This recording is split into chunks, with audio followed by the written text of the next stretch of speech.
Uma Viswanathan is the co-founder of TruWorth, where she helps people, especially women and first-generation wealth builders, rewrite the money stories that no longer serve them. Her work lives at the intersection of identity, culture, and finance, shaped by years of navigating those tensions in her own life. She grew up in an immigrant family where duty, discipline, and sacrifice opened the door to the American dream. Uma doesn't take that stability for granted, but she also learned to question the beliefs it created around risk, success, and self worth. Over time, through her journey as a social entrepreneur, coach, and philanthropic investor, she's defined what abundance means on her own terms. Before launching TrueWorth, Uma led over $200 million in mission driven investments through major foundations and collaboratives focused on racial equity, healing, and systems change. She brings 2 decades of experience in psychology, philanthropy, and narrative strategy to help people move out of shame and into clarity so they can shape a life that feels both aligned and abundant. Her lens is compassionate and cultural grounded.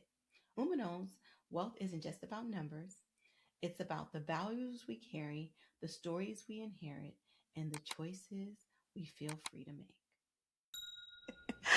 What's up, my financially intentional people? You're in for a treat today because today I'm joined by Uma Viswanathan, and we are going to talk about just our approaches to money and different ways to look at money and how we treat money and how money shows up in our lives and our money stories and how important that is in ultimately what we all want to do in building wealth. So, Uma, welcome to the podcast. Thank you. It's so great to be here with you.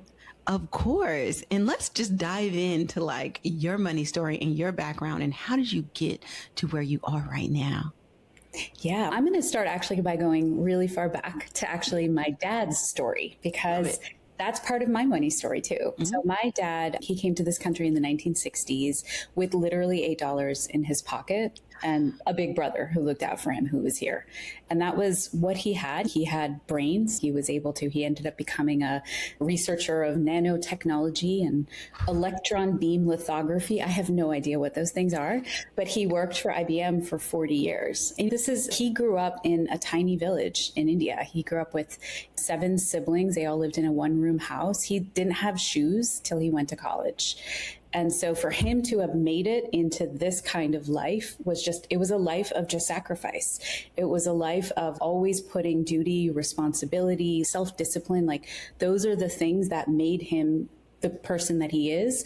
And so much of that's what I grew up with were these messages around you earn to build stability and you earn in order to take care of your family, that sense of duty and responsibility.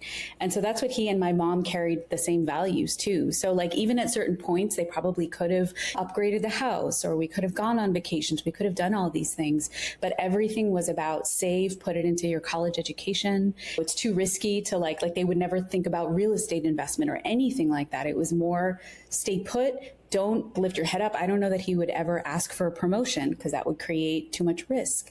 So it's just like leaning on my reputation will speak for itself. And he did well. That was a period of time and like companies took care of their employees. He had benefits. He had all of those things. But just thinking about the lessons that he was or wasn't able to impart to me to face this economy, this society, the way that it is right now, it's just different. And so there's so much about my own story. So much of the stability that they gave me is what allowed me to be an entrepreneur and to be able to take bigger risks in my own career and do things that they don't understand at all what I do. They love me and support me, but they're like, wait, what? That's a thing you can do? Even being able to dedicate so much of my life has been about social change and social impact, purpose-driven work. And that's a luxury. And I know that's not something that when you're looking to set your kids up for something, you don't always have that luxury of dreaming, of taking gaps in your career to navigate and figure out, what do I want next? Of being able to take the risks of leaving a job so that you could go laterally to another place, but have more of an opportunity. Those are the kinds of things that it takes a different kind of psychology to be able to navigate that. And so for me, I think about the choices that I've made that are a combination of some of their anxieties and fears I still carry. Like when I'm about to take a leap, sometimes it's unconscious, but it's, oh no, what if? And like I can have all of the most beautiful logic in the world about why a career choice or a financial choice is wise, but it's not the logic that's driving me. There's all kinds of other stuff that's underneath it. And so as I worked through my own stuff, I've come across so many other people like me. So people who didn't have role models, don't have guidance, don't have advisors. And sometimes we support each other, but a lot of times people don't want to share what's really going on. Like, especially when you're faking it till you make it, you don't want to let on that you don't really know half of what you're doing and you're going on instinct. And so this whole there's a whole psychology underneath our relationship. And I'll say it's with money, but really money represents so much for us. We're looking to earn money, build wealth, but like for what? And that's often the thing we aren't really asking ourselves, what are we looking for? Mm-hmm. So my dad was looking for stability. He was looking for security. I don't think that I'm actually at my core wired that way. And there's nothing wrong with him looking for that. And there's nothing wrong with anybody looking for that. But I think I'm actually wired more for, I want my money to be about meaning, about being able to give back to other people, about generosity, about freedom, about being able to create my own chart and being able to move through the world as I want to move through it. For some people, it's about status. It's about signaling something. None of these are wrong. Like our motivations for it aren't wrong, but it's up to us to examine what is it that I want. And so all of that whole story, my own journey, and then having my partner also with his own story and his own background, as we started to get into our stories, which are very different from each other, we started to see that this is such an under talked about thing among people. Because there's so much taboo. We don't want to talk about it. We don't want to talk about what it was like. My partner, he lost his house. His family lost their house when he was growing up. And that kind of anxiety of what if that instability, it does something to you. He sees his father trying to mask whatever anxiety he was feeling. And then he learned to mask it, pretend everything's okay, even if it's not. There's so many things that we learn from watching our families deal with things that we don't talk about. And so we decided to form TruWorth as a company in order to be able to create a container in a way for people who don't always have access to financial coaches or money psychologists to be able to have a way to be able to delve into their own money stories and to then be able to start to make these tiny shifts in your habits, in your patterns. Usually we're caught up in these like unconscious things that we're doing throughout the course of the day that even if we have a goal, we're doing things that are opposite to our goal without even realizing it. And so we formed a company to help people like demystify what's really going on and how can I start to shift and make a change towards what I want. Love all of that. So much to unpack. But I think what's really important is I really love that you started with your father's story and how that shaped your own story, even though they're so different. And the reason why I like it so much is because I don't think we understand how much we bring from our parents or other people who were influential in raising us into our own stories. And that has a place. I also like that you talked about how much we don't talk about because we feel like we should have it figured out or just know that, I don't know where we got this notion from that we feel like we should know it or we should know better or we should do better and we should be in a good place right now. And so we just push these messages down. No, we can't talk about that because it'll show deficiency or a lack or a need for support where I'm supposed to be an adult now. Like I hate when people say stuff like that, like, well, you're an adult and so you should know these things. I think that shuts down growth, right? That shuts down conversations and that puts people in a state where they feel like they can't be open.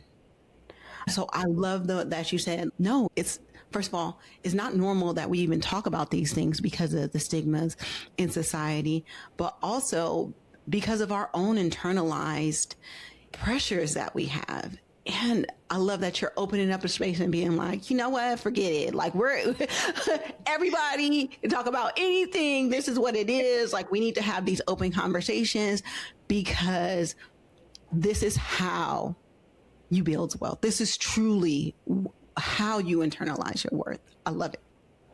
That's great. Thank you. I feel like you crystallized so much of what we're about just there. No, but I really like that. And I just like that you were able to not only identify it, but create a safe space for people to be able to have these conversations, or to know that you don't have to be perfect. But also, you gave some very solid examples of how it shows up in your life and how you've been able to navigate it in your relationships, even with your parents, knowing that that was one way. And our parents did the best that they could with the information that they had. And so one of the common things that I always hear is, my parents didn't teach me these things, and so I never knew it. Yeah, that's one part. Yeah. I didn't know either. Okay, you teach something that you don't know. Right. But also, they were teaching you. They just maybe didn't have the words for it. They were doing things that taught you messages about saving, about investing, about what it means to, what success looks like or doesn't look like. We got these messages, and we actually learn more through all of those stories and those like emotional experiences that we have. It doesn't always look like your dad sitting you down and being like, okay, let me tell you how to open up a bank account and do the things, right? It was like we picked up pretty young when we were like 4 years old, and your mom had some job instability. She might not have talked about it, but you felt that and you knew something was up. And then that also teaches you, don't talk about it. It's scary. Don't talk about it. So yeah, you pick up on these things. So whether they're talked about it or not, you still pick up on these things, you feel these things, and then you internalize those things. But instead of having like an outlet and saying, hey, yes, this, and these are things that you can do to protect against it, it's that built up emotions around it that you don't really understand. Oh, why am I hoarding money? Like, why am I doing these things? And then once you get to that point, then you can start establishing tools around. Exactly. When you're actually willing to, like, the first step is just allowing yourself to have self-awareness, like without judgment, which is probably the hardest thing to do. Look at what's going on. Look at the stories that you're telling yourself, even at the simple thing of, let's say you had a rough day at work and then you impulse buy something. Right? And then you feel really guilty about it because you're like, why did I do that? Blah, blah, blah. You just beat yourself up. And then that shame might lead you to actually impulse buy more because you want to escape the shame of that thing. That's how some people respond to that. Versus just saying, okay, I impulse bought a thing. I wonder why. Like, I wonder what's going on underneath it. What was happening? What triggered that? Oh, I had a really stressful day. Okay. What happened that taught me that if I consume a thing or if I buy a thing, that will help me feel less stress, right? And then be like, oh, I wonder if there's something else I could do to deal with that stress instead of that thing. But all around us, we're getting these like advertisements and messages that are telling us, if you buy a thing, you'll feel better and you'll be happy. If you unlock your own process, like trigger, this was my trigger, and then these are the things I did, and you give yourself the space to say, do I want to keep doing that or not? You might choose to say, you know what? No, I am going to shut up. That's fine. And that's what I'm going to do. You know what? Great. Budget for that then. That's cool. But if you're like, no, I don't want to do that anymore, it actually gives you a way to hack the system. You're like, I'm not going to be falling prey to all of these messages that are telling me the only way that I'm going to feel better is to buy a thing. I'm going to say, no, you know what? I'm going to not do that. Maybe there's something else I need to do to feel good that day. And it just gives you choice. Like that self-awareness just gives you a choice. And that's the whole thing I tell people is like, one of the biggest things, like one of the biggest steps for financial freedom is understanding that we get inundated with messages every day, all day, in every area of your life for ways to consume, right? But we don't get the same messages on ways to be financially responsible. And then we feel guilty because we're consuming. And I'm just like, no, don't feel guilty about that because that's how the capitalism works. That's what those systems were designed to do. Yes. And they had neuroscientists and psychologists involved in designing the messages and the systems, knowing that they would play off of our psychology this way. So what's the way to reverse it? What do you do? Yeah. Yep. You own your own psychology. And then you get to decide. Yep. Exactly. Yes, of course, transform those systems and make them less predatory and all of that. But also they're playing off of us and we're letting them play off of us. Like even thinking about like the way we interact with social media and how it is that we just compare our lifestyles to these impossible, glossy, filtered vacation dream stories on everybody's Instagram reel. That's so not the reality of their day-to-day life. Everybody's just projecting some version of themselves that they wish they had or they think other people have and they want to keep up. And that's what like all of that was built around, was to make us feel a little bit bad about ourselves and feel like we're not keeping up. And so what's interesting is how that results in us starting to inflate our lifestyles beyond what we can afford.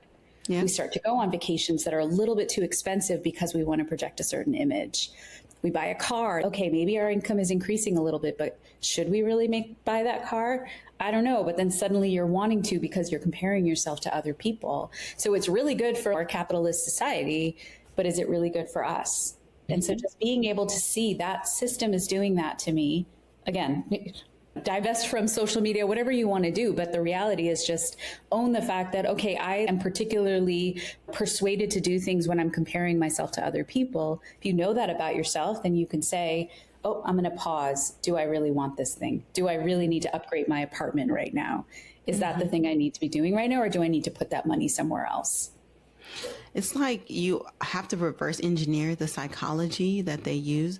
But first of all, you have to be aware that's what's happening, which a lot of people are not. Mm-hmm. Of all, you need to know that there is a way to break that cycle. There is a way to get out of that cycle of comparison, spending, and doing all of those things that aren't helpful and where you want to be in life. But yeah, so it's once somebody gets to that point, usually what are some of the first things that you tell them or encourage them to do? Yeah. One is to understand your own motivation around wealth. Yep. Just why do you want it? Because if we know that, we can actually start to build towards it, but we can also see what systems and what messages are going to make us more vulnerable. If we're wired around stability and security, we're going to maybe be overly cautious around certain things. So if I know that I'm wired for stability, then maybe I need to educate myself more around what are healthy risks? How do I get more comfortable with taking the right kind of risks? Somebody who's really oriented towards freedom and entrepreneurship, they're probably cool with risks. Maybe they actually need to be hanging out a little bit more with people who are like stability and security oriented to balance that thing out. So the more that we understand, and we actually are releasing a book later this year called Wealth and Why We Seek It.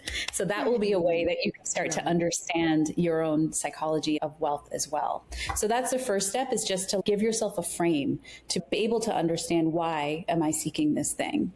And then to actually start to do things. It's so interesting. A lot of times we think we have to know everything and then you act. It's the opposite. Start to make tiny little changes and then start to see, what is that teaching me? So one practice is pausing. Like literally, a pause is a practice. So you're about to go through, it could be like an actual money transaction. You're like splitting the bill at a restaurant with your friends. And then you're feeling all kinds of feelings about it. Like maybe I've definitely experienced this where I ordered something a lot cheaper than my friends did. And then suddenly we're splitting the bill and I'm like, I got all kinds of feelings going on about that. I don't want to look cheap, but that's not really fair and all that stuff. Okay, I'm going to before I just automatically do a thing and then either feel guilty or feel like I pushed on a thing, it's like I'm going to pause and just notice what's happening. Okay, I feel this way. But sometimes like even a childhood memory might come up or something might come up. Just give yourself a moment. It can be a split second and then breathe and just be like, okay, what do I want to do in this moment? Do I want to do the same thing I ordinarily do? Or do I want to try something a little bit different? And maybe all you're doing is saying, hey, this doesn't feel fair. I'll pay it this time, but next time, can we do it differently? It might be as simple as that. It's just like a little boundary that you set. And then give yourself a chance to say, what did that do for me? Did I open up more possibility for myself? Like I don't have to just automatically do that thing, right? That's just like one tiny little moment. But the more we let ourselves have these tiny little moments where we're trying something different, we feel less stuck. This is how it always is. This is how I always am. And we'll start to see whether it's financial payoff, it's because like we define wealth as not just about money. It's about money, but it's also about the way we spend our time, the way we spend our energy, the way that our relationships are part of our wealth too. We might notice that we keep having people asking us favors all the time. Nothing wrong with that. Nothing wrong with being a generous person. But is it a one-way street? Do we want to start to create something different there? So this can start to expand into other dimensions too when we think about that sort of pause. What you're describing to me sounds a lot like radical self-responsibility. It sounds like understanding your role in your interactions in the world and all of that kind of stuff, and knowing that you have a lot more control over things than you think. So radical self-responsibility doesn't mean like you take the blame for everything. That's not what it means to me. What it means is that you own your decisions, and you own your growth, you own all of these things. And once you have that, it's hard for somebody to dictate what goes on in your world, because you're taking that control back. Because what we do is we throw our hands up and be like, it's just too much going on in the world. I can't control it. There's nothing that I can do about it. How can I, like me, little old me, change all of these big things that are going on in the world? And I think we lose sight of how much power we have. And in taking back some of that power, even in just like that example of the decision making that you made, opens up so much more possibility for you and gives you back so much control. And so that's when you were talking through, that's what it made me think about, like that radical self-responsibility. And I think you made an excellent point in saying that once you're able to control that, then that outside noise gets blurred. It gets pushed out. Yeah. So I love that. Yeah. I love that phrase. I might borrow that from you. It's such a good phrase. It really is, because it's like there's a form of power that you get. Yeah. Like we can feel so powerless, especially when you see these systems, these messages around you. And you're thinking generationally, oh my God, like all these years my family's been, it can feel like, who am I to change any of that? But that's the key, is that awareness, and that these small little shifts, it doesn't seem like it does much, but it actually can do so much. And I think that's what the whole thing is. Like, people just want to wait for these monumentous events to happen in their lives to feel like they can make a change. When I make $100,000 a year, I can make a change. When I get married and I have a partner, I can make a change. But it's not about those big things. It's about the little things you do on a daily basis that really changes. The aggregation of marginal gains is what it's called. Like, those things are what really move the needle. And people need to understand, like you said so perfectly, you don't have to understand everything perfectly, because you learn in the doing. It is about in doing those things, then you can start tweaking, and you can be like, oh, okay, yeah, like this felt good, but that didn't feel good. So I'm going to change up how I approached it. But that's a learning, and you're so much further ahead than you would be if you just sat there and bewildered. I don't know what to mean. Or read all the books in the world and knew all the things and did nothing about them. You compare it, you know exactly what to do, but your behavior is the same. You're not really learning. Yeah, but that's what people think. That's what I thought too. I remember when I was starting on my journey, I was like, all right, I need to sit down and I have to get a PhD level of understanding of finances before I can be good with money. Until I was like, no, it's really like, work on one thing. Get good at that. Keep on getting good at that. And then you'll unravel this whole other skill set that you didn't even know you had. Now you have that skill set. And so it snowballs and it builds on it. But it's in the doing, like in everything. So yeah. Yeah. Yes. And then being able to, another kind of third component, and this is something that we've been using because people feel so much shame often around it and like taboo to talk about it.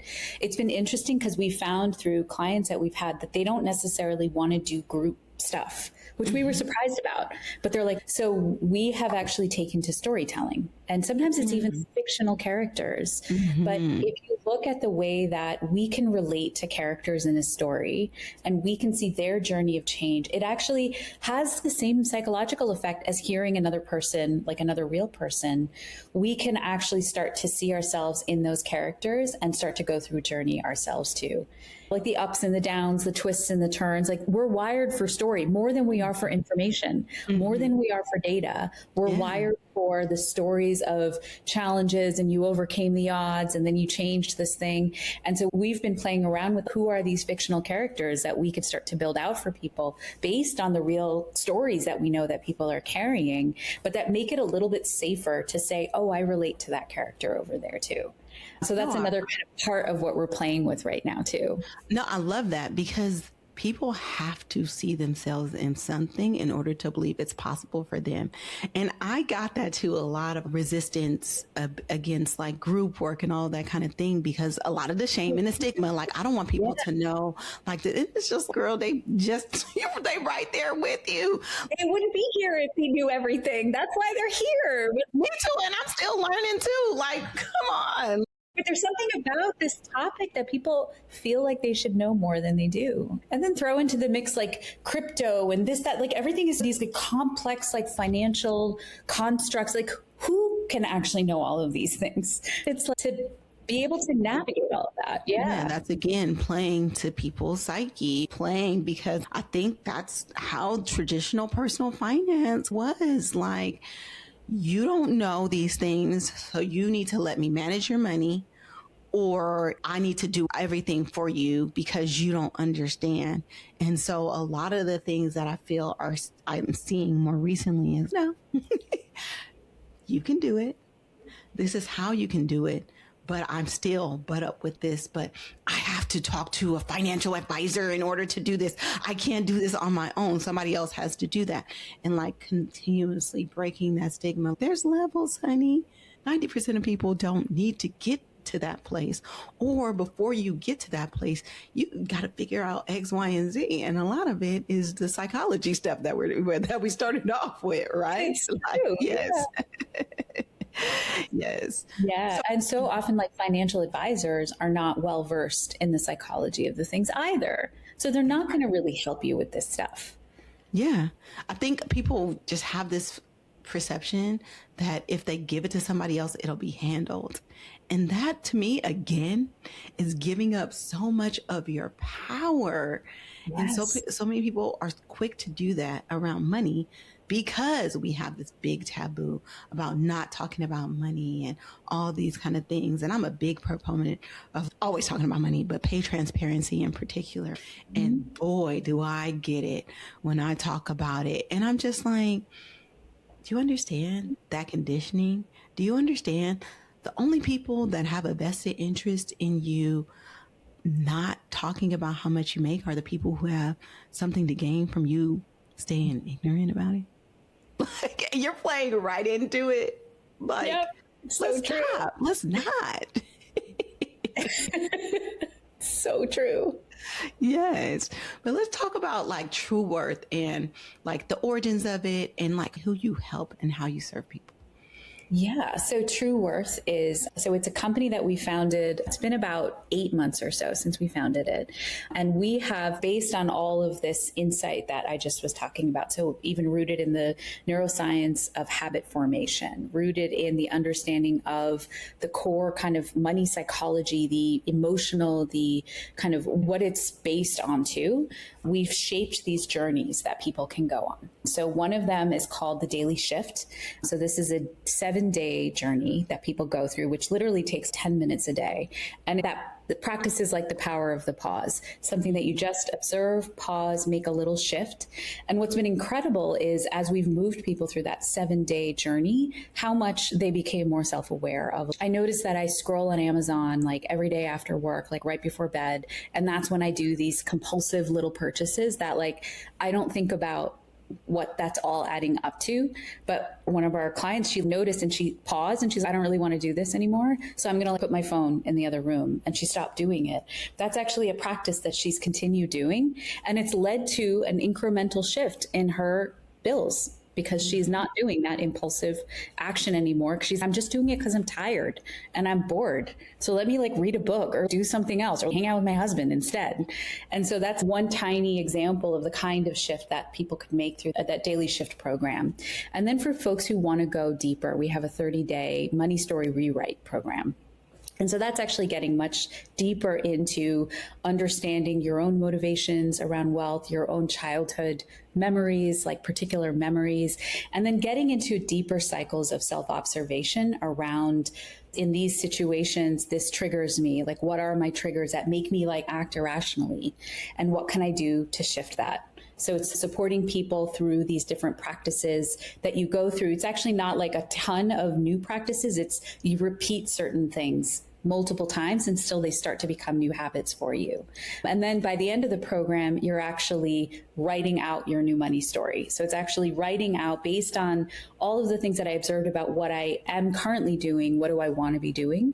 And you start to write that new story for yourself. And that happens through this 30-day experience. That's still not a ton of time. It's like about an hour you go deep during the week, and then each day you do about 10 minutes or so just to build that in and build those kind of deeper practices as well.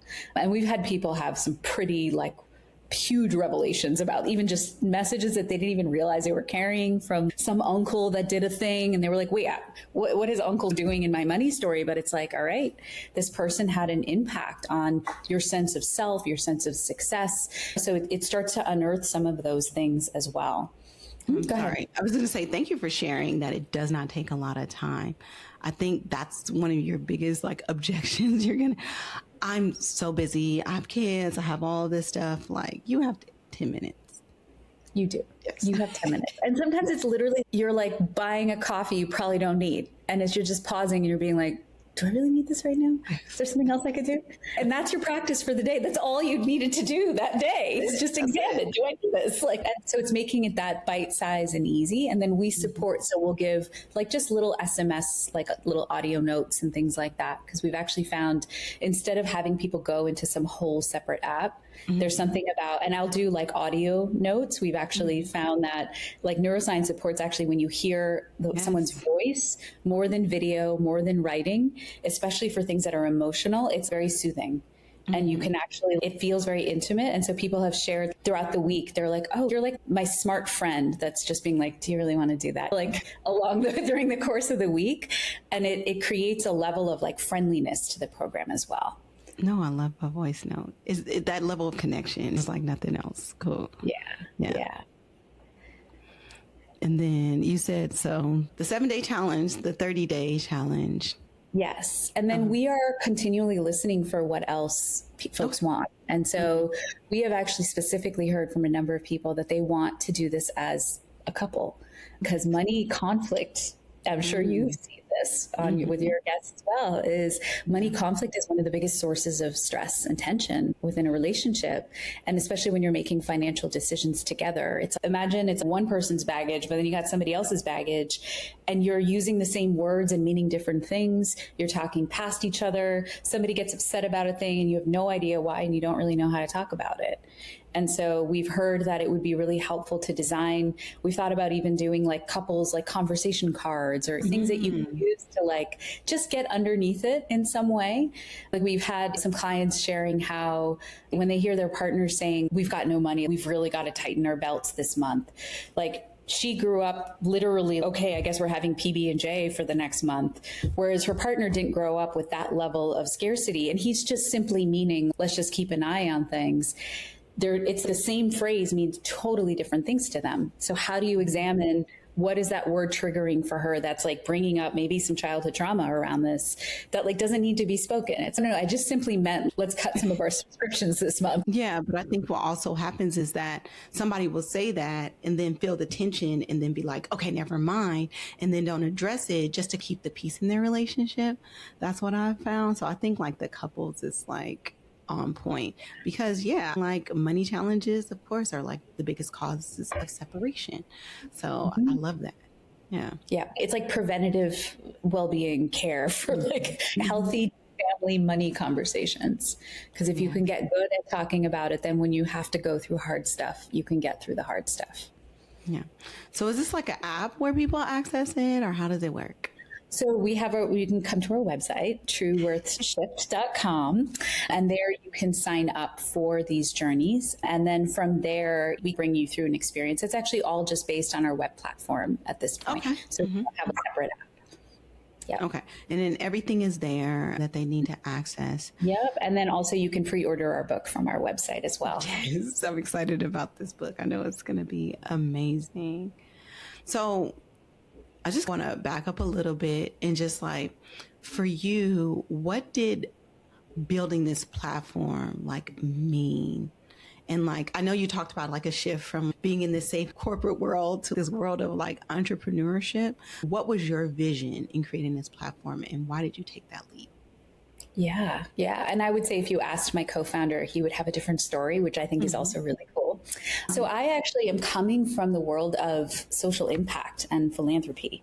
So I'm actually not coming entirely from the corporate world. I'm coming from, my career has been shaped around investing hundreds of millions of dollars into racial equity, gender equity, understanding what are like systemic solutions for opening up more opportunity pathways for people.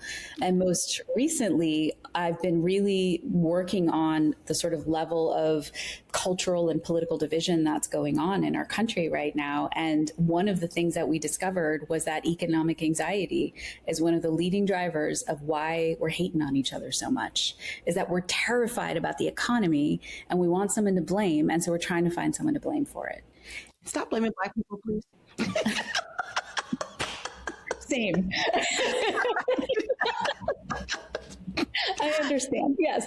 So for me, I'm like, okay, we got to deal with all the cultural healing stuff. But at the same time, we got to get at this core of this economic anxiety that people are feeling. And it's not unjustified economic anxiety. There's a reason why people are feeling the way that they are with AI and technology and job transformation and climate crisis. And I don't need to freak more people out, but like, we're all aware that this stuff is happening. And whether it's like top of mind for us every day, or if it's just something that we're like sensing our way into, that's one of the things that's making us act crazy right now. And like, you look at the level of anxiety, depression, all of that economic anxiety is like one of the drivers of. And so part of, for me, of creating this company with my co-founder is the one who comes with the like business chops and the like corporate experience and investment experience and scaling companies and all of that. Whereas I'm like, okay, like I get the like the research, the systemic analysis of this thing as well too. And also having invested in so many different types of initiatives, social initiatives that help shift people and systems. So what you were describing in terms of that sense of internal power and agency, I'm drawing from all the experience that I've had investing in a lot of different initiatives that work on that kind of stuff with people. Because the whole thing for me is about putting power back in people's hands to just shape the course of their own lives and change these systems, make them better, make these financial companies more accountable to what's good for us and not just reacting to our own, like we're caught in this reactive mode right now. So for me, that's a lot of my why. Yeah. And I always say that financial freedom is its own version of rebellion or revolution, right? It is. Because if you're in a good economic situation, you can help others. You can work on things like this. You free up the capacity to be able to do more good in the world. And it's not about the money. It's being able to use it as a tool. And I know you touched on that a lot. Like people think about like money as like this thing, but it's just like a part of everything that we do in life, right? And understanding your role in that relationship as opposed to it being something that you're constantly chasing is what like needs to shift in order for you to take that control back. So really it's so true. And you're hitting on one of the things my partner and I did when we started this was like, what is our why behind wealth, like personally? And that's what we both agreed on, is that our why behind wealth is to be able to be generous with the people that we love and that we care about. And that the more that we have, that means the more that we can give. And that's why we want that flow to be able to happen. Yeah. And I think also you modeling that does so much for so many other people, like not even in what you can provide, but in the example, just like you said, like how people learn through stories. And that's how we're wired. We're wired for oral history. We're wired to hear those stories and to be able to act. But you being that example of how we shape what we know and who we are in order to really form true wealth and true worth is just in seeing you going through that process and you being also that example of what's possible. I feel like is also motivating a lot of people. So I really appreciate the work that you're doing. I thank you. Thank you. That means a lot. I know you've had quite a journey yourself. Yes, not very linear at all, which is another thing that I think people need to understand is that it is a journey and you don't have to have it all figured out. Like you're going to make mistakes, but you're always going to be so much further ahead than if you had never started. Yep. Yeah. It's so true. Yeah. All right. So I would love for you to, again, just recap like how people can work with you, access the platform, the tools, and how they can get the book. Yes, great. Okay, so first you can check out our website, truworthshift.com, and there you'll be able to join one of the journeys. You'll be able to pre-order the book, and then definitely follow us on social media. So we're on Instagram, it's Your True Worth. That's our handle. And then LinkedIn, look up TruWorth. And we are also like putting out different articles. We were actually just in the Rolling Stone, which is exciting. Yes. So you'll be able to see our article there. And then my partner also published an article or was featured in Men's Health, specifically talking about the anxiety that men carry around and the shame that often men can carry and the burden generationally of being the man. What does it mean to be a real man around money and what that carries for them too? So definitely check out that article and being able to share more live insights along the way on Instagram and LinkedIn as well. So follow us there. I love that. And again, I'm always an advocate of and I'm a fan of people that are out here increasing access to information like this because I just feel like the personal finance world needs a big shakeup. And I'm here for it and you're doing it. And so Great. I'm down for it. So I appreciate you and your work, and I'll have all the links in the show notes for everyone. So please check out True Worth and let me know what you think. All right, Uma, thank you so much. It's been a great conversation. I really appreciate you. Same here.